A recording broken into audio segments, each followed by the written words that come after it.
ফেনীতে লোকে লোকারণ্য জামায়াতে ইসলামীর সমাবেশ স্থল। শুক্রবার থেকে নেতাকর্মীদের দলে কানায় কানায় পূর্ণ হয়ে গেছে ফেনী সদরের প্রধান সমাবেশ এলাকা।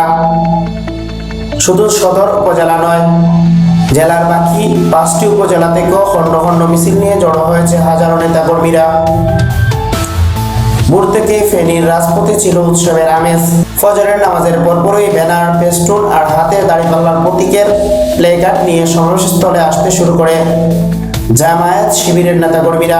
ফেনী জেলার আমির মুফতি আব্দুল হান্নানের সভাপতিত্বে শুরু হয় এই সমাবেশ এখন শুধু মানুষেরই মিছিল।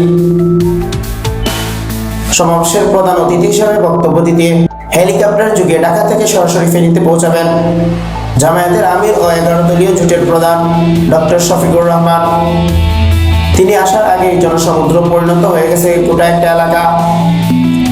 এছাড়াও আজকের এই সমাবেশে বিশেষ অতিথি হিসাবে উপস্থিত থাকবেন দলের নায়েবে আমির ডক্টর সৈয়দ আব্দুল্লাহ মোহাম্মদ তাহের, সহকারী সেক্রেটারি আবু তাহের মোহাম্মদ মাসুম, ডাকসু বিপি সাদেক কায়েম ও চাকসু বিপি ইব্রাহিম হোসেন রনি, এনসিপির হাসনাত আব্দুল্লাহ এবং ছাত্র শিবিরের কেন্দ্রীয় সেক্রেটারি সিলভাতুল্লাহ সিলভা।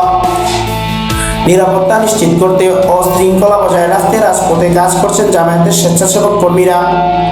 আজকের এই সমাবেশের মাধ্যমে রাজনৈতিক মহলে ফেনীকে নিজেদের শক্তির শক্ত ঘাঁটি হিসাবে আবারও জানান দিতে চায় দলটি।